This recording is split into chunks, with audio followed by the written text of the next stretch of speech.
Hello friends, welcome back to my channel enhance study. Friends, जैसा कि मैंने Othello का पार्ट 1 डिस्कस कर दिया है और इस पार्ट में मैं ओथेलो के पार्ट 2 की स्टोरी जो कि रिमेनिंग है उसको मैं यहाँ पर कंटिन्यू करूँगी।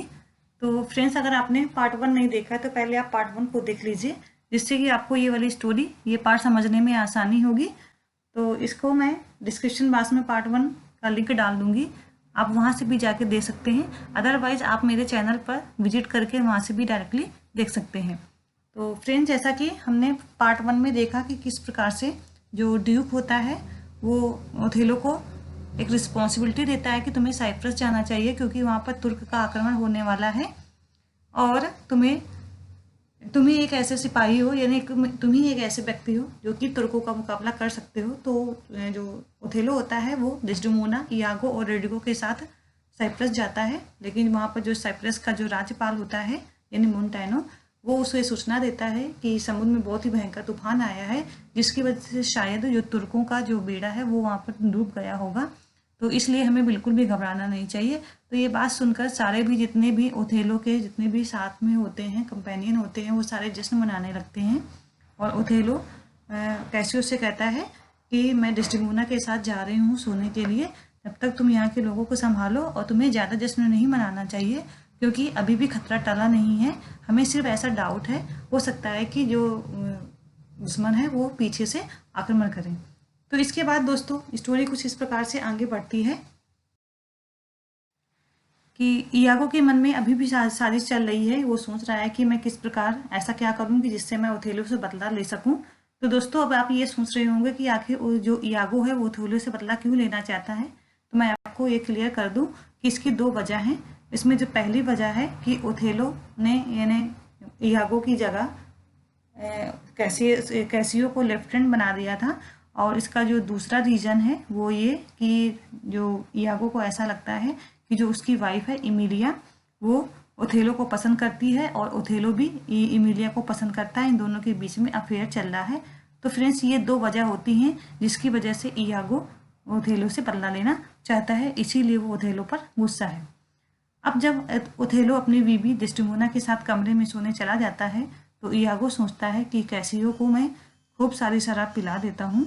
तो इसने कैसियो को खूब सारी शराब पिला दी होती है। अब इयागो ने कैसियो को मोन्टेनो के साथ लड़वा देता है, यानी उसकी प्लानिंग होती है कि मैं जब कैसियो को बहुत सारा शराब पिला दूंगा तो वो अपना आपा खो देगा और इसी बीच मैं मोन्टेनो को उसके पास भेज दूंगा, जिससे दोनों के बीच में बहस होगी और लड़ाई हो जाएगी। तो वो ऐसा ही सोचता है और जैसा वो सोचता है वाकई में वैसा ही हो भी जाता है। तो वो कैसियो और मोन्टेनो के बीच में लड़ाई होने लगती है। इयागो ने ही दोनों को उकसाया था लड़वाने के लिए। लड़ाई बहुत तेज तेज से होने लगती है, जिसकी वजह से जो ओथेलो जो सो रहा होता है उसकी आंख खुल जाती है और झगड़े की आवाज़ सुनकर वो ओथेलो कमरे से बाहर आता है और देखता है कि कैसियो ने बहुत सारी शराब पी रखी है और वो बहुत ज़्यादा बवाल मचा रहा है, जिसकी वजह से वो कैसियो को बहुत ज़्यादा डांटता है और कहता है कि मैंने तुम्हें इतनी बड़ी रिस्पॉन्सिबिलिटी दी थी, यानी लेफ्टिनेंट का तुम्हें मैं पद दिया था, लेकिन तुमने उसको अच्छे से नहीं संभाला है। यहाँ पर सब ठीक ठाक रहे, लेकिन तुम खुद ही यहाँ पर सब झगड़ा कर रहे हो। तो ओथेलो ने गुस्से में कैसियो को लेफ्टिनेंट के पद से हटा देता है, यानी वो उससे कहता है कि मैं तुम्हारा पद अब ये छीन रहा हूँ। और इस तरीके से ओथेलो कैसियो से बहुत ज़्यादा नाराज़ होता है और वो डांटता है। अब देखते हैं इसके बाद स्टोरी फिर आगे बढ़ती है, जिसमें जो इयागो होता है वो चाहता है, जो चाहता था वो तो हो गया, क्योंकि वो यही चाहता था कि इन्हें कैसियो का पद का छीन लिया जाए, यानी जो ओथेलो है वो उसके पद को छीन ले, और ऐसा हो भी जाता है। इसके बाद अभी भी लेकिन उसके दिमाग में बहुत सारी जो षड्यंत्र चल रहे थे, कॉन्स्पिरेसी चल रही होती है कि वो किस तरीके से ओथेलो से बदला ले सके। अब वो डिस्टिमोना के पास जाता है और कहता है कि ओथेलो ने कैसियो को उसके पद से मतलब निकाल दिया, यानी लेफ्टिनेंट का पद छीन लिया है। तो डिस्टिमोना कहती है कि हाँ, मुझे भी ऐसा पता चला है कि जो कैसियो हो उसको उसके पद से निकाल दिया गया है। तो यहाँ पर जो इयागो होता है वो डिस्टिमोना से कहता है कि हम सब जानते हैं कि कैसियो कितना अच्छा इंसान है, वो इस पद की बिल्कुल योग्यता, वो दिल का भी बहुत अच्छा इंसान है। उसने शायद उससे कुछ गलती हो गई है, लेकिन उसे इतनी गलती की इतनी बड़ी सज़ा नहीं देनी चाहिए। अगर तुम चाहो तो ओथेलो से बात कर लो, जिससे कि ओथेलो उसको वापस उसका पद दे देगा।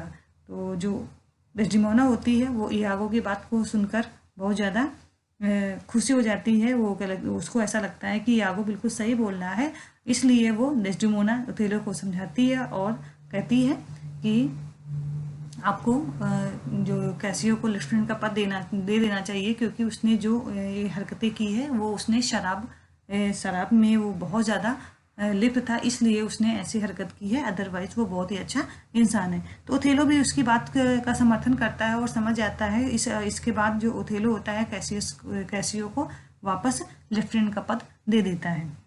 तो फ्रेंड्स, हमने यहाँ पर देखा कि किस प्रकार से जो इयागो की यहाँ पर पूरी प्लानिंग होती है।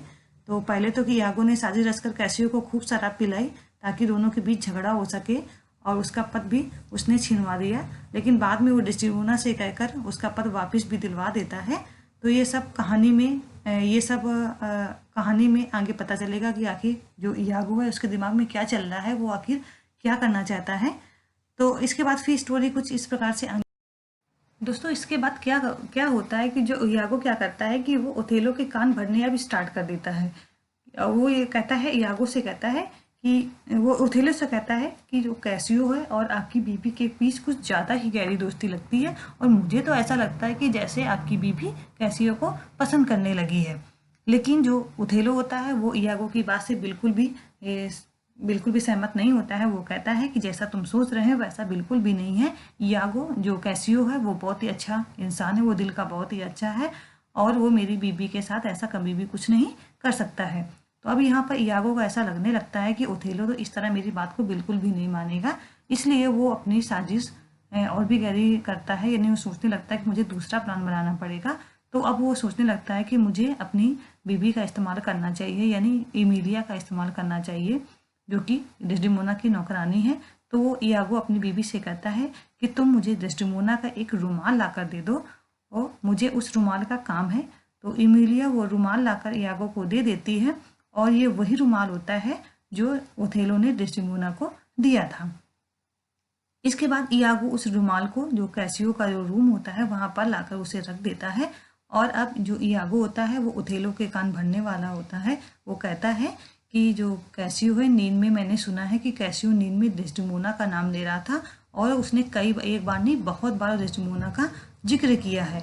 तो मैंने आज उसके कमरे में मैंने आपने जो रुमाल दिया था डेस्डिमोना को, वो मैंने देखा है। तो यहाँ पर ओथेलो को विश्वास नहीं होता है, उसे ऐसा लगता है कि शायद इयागो को कोई गलतफहमी हो गई है, तभी वो ऐसा बोल रहा है।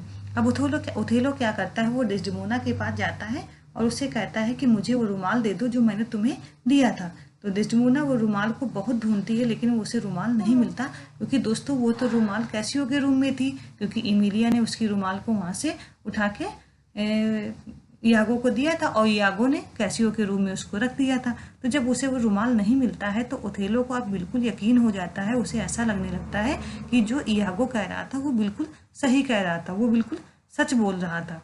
ओथेलो ने अब इयागो को लेफ्टिनेंट बना दिया होता है और कहता है कि तुम अब जाओ और कैसियो को जान से मार डालो। इयागो की जो भी साजिश होती है वो सब कामयाब हो रही होती है, लेकिन अभी भी वो ओथेलो के कान भरे ही जा रहा था। वो ओथेलो से कहता है कि मैं तो कैसियो को मार दूंगा, यानी जैसा आपने मुझसे बोला है तो मैं तो मार दूंगा, लेकिन यहाँ पर डेस्डिमोना ने भी तो आपको धोखा दिया है, उसका आप क्या करोगे। और वो ओथेलो से ये भी कहता है कि कैसियो और डेस्टिमोना के फिजिकल रिलेशनशिप भी हैं। तो जब ये बात वो सुनता है तो वो क्रोध से आग बबूला हो जाता है, यानी और भी ज़्यादा वो गुस्सा हो जाता है कि वाकई में डेस्टिमोना ने मुझे धोखा दिया है और मेरे साथ उसने चीटिंग की है। इयागो सबके साथ खेल खेल रहा होता है, वो अपने दोस्त रोड्रिगो के साथ भी खेल खेल रहा होता है। यहाँ पर वो रोड्रिगो से कहता है कि तू चिंता मत कर, तेरी शादी मैं डेस्टिमोना से ही करवा के रहूंगा और तेरी शादी उसी से ही होगी, लेकिन इससे पहले मुझे कैसियो को जान से मारना होगा, क्योंकि जैसा कि ओथेलो ने बोला है कि तुम्हें उसे जान से मारना है, इसलिए तुम रात में मुझसे मिलो, मुझे तुमसे बहुत ही जरूरी बात करनी है। तो इस प्रकार से इयागो और रोड्रिगो दोनों आपस में एक कॉन्स्पिरेसी करते हैं, षड्यंत्र करते हैं और षड्यंत्र करते हैं कैसियो को मारने के लिए, लेकिन उनकी जो ये साजिश होती है वो नाकामी हो जाती है। वो क्यों कामयाब हो जाती है, क्योंकि जो कैसियो होता है वो रोड्रिगो को घायल कर देता है, यानी बहुत बुरी तरह वो घायल हो जाता है। और जब वो रोड्रिगो इयागो से हेल्प मांगता है कि मेरी हेल्प करो, मेरी सहायता करो वरना मैं मर जाऊंगा, तो इयागो क्या करता है कि वो रोड्रिगो को जान से मार देता है। जब वो जान से उसको मार देता है तो उसकी चीख की आवाज़ निकलती है। तो जो ओथेलो होता है उसको ऐसा लगता है कि जैसे इयागो ने कैसियो को मार डाला है, और ये सोचकर जो ओथेलो होता है बहुत ज़्यादा खुश हो जाता है। तो दोस्तों यहाँ पर रोड्रिगो की मृत्यु हुई थी, ना कि कैसियो की। लेकिन जो ओथेलो को ये नहीं पता है कि इयागो ने रोड्रिगो को मार डाला है ताकि उसका सच बाहर ना आ जाए। तो वो ओथेलो को लगा कि कैसियो तो मर गया है, अब बारी है मेरी बेबी डेस्टिमोना की, क्योंकि उसने भी मेरे साथ धोखा किया है, यानी उसके जो फिजिकल रिलेशनशिप कैसियो के साथ है। तो इसलिए वो क्या करता है कि वो डेस्टिमोना के रूम में जाता है और उसे मारने के लिए एक तकिया लेता है और उस तकिए से उसका मुंह दबाकर उसे मार देता है। तो दोस्तों आपने देखा किस प्रकार से उसे वो डेस्टिमोना को वो मार देता है। जब ओथेलो डेस्टिमोना को मार रहा होता है, तभी जो इयागो की वाइफ होती है इमिलिया, वो आ जाती है ये बताने के लिए कि रोड्रिगो मर गया है। लेकिन इमिलिया ने देखा कि ओथेलो ने डेस्टिमोना को मार दिया है, तो यह देखकर इमिलिया बहुत तेज से चिल्लाती है। इसके बाद वहां पर सारे लोग इकट्ठा हो जाते हैं। इमिलिया ने ओथेलो से पूछा कि आपने डेस्टिमोना का क्यों मारा है, तो ओथेलो ने कहा कि डेस्टिमोना ने मुझे धोखा दिया है, इसलिए मैंने उसे मार डाला है। लेकिन इमिलिया कहती है कि नहीं, ये बिल्कुल गलत है, डेस्टिमोना ने कोई आपको धोखा नहीं दिया है, आपको गलत फहमी हुई है, ये सब चाल इयागो की थी। इमिलिया ने ओथेलो को सब सच बता दिया होता है और कहती है कि मेरे पति ने बड़ी चालाकी से डेस्टिमोना का रुमाल कैसियो के रूम में रखवाया था। यह सुनकर ओथेलो को बहुत बड़ा झटका लगता है और इतने में वहां पर इयागो आता है और जैसे ही ओथेलो उसे देखता है, ओथेलो उस पर हमला कर देता है। तो उस हमले से बचने के लिए इयागो अपनी बीबी को बीच में ला देता है, यानी अपनी बीबी को बीच में आकर खड़ा कर देता है, जिससे उसकी वाइफ यानी इमिलिया मर जाती है और जो इयागो होता है वो भाग जाता है। इसके बाद दोस्तों अब कहानी का अंत होने वाला है, यानी एंडिंग हो रही है। तो इस कहानी का अंत कुछ इस तरीके से होता है कि जो ओथेलो होता है वो खुद अपनी ही तलवार से अपने को मार लेता है और इस प्रकार से उसकी मृत्यु हो जाती है। और जो इयागो जो भाग चुका था उसे पकड़ लिया जाता है और उसे मार दिया जाता है। तो इस प्रकार से ओथेलो की स्टोरी एंड होती है। दोस्तों ये स्टोरी आपको कैसी लगी आप ज़रूर बताइएगा। अगर आपको अच्छी लगी है तो आप कमेंट बॉक्स में ज़रूर बताइएगा कि आपको ये स्टोरी बहुत अच्छी लगी। और फ्रेंड्स, अगर आपने इस चैनल को अभी लाइक नहीं किया है तो जल्दी से इस चैनल को लाइक और सब्सक्राइब कर लीजिए, जिससे आपको और बेल आइकन को भी प्रेस कर लीजिए, जिससे आने वाली हर वीडियो की नोटिफिकेशन आपको मिलती रहे। तो नेक्स्ट वीडियो में एक नई स्टोरी के साथ मैं लेकर फिर आपके साथ हाजिर होंगी। तो आज के लिए फ्रेंड्स बस इतना ही। Thank you so much.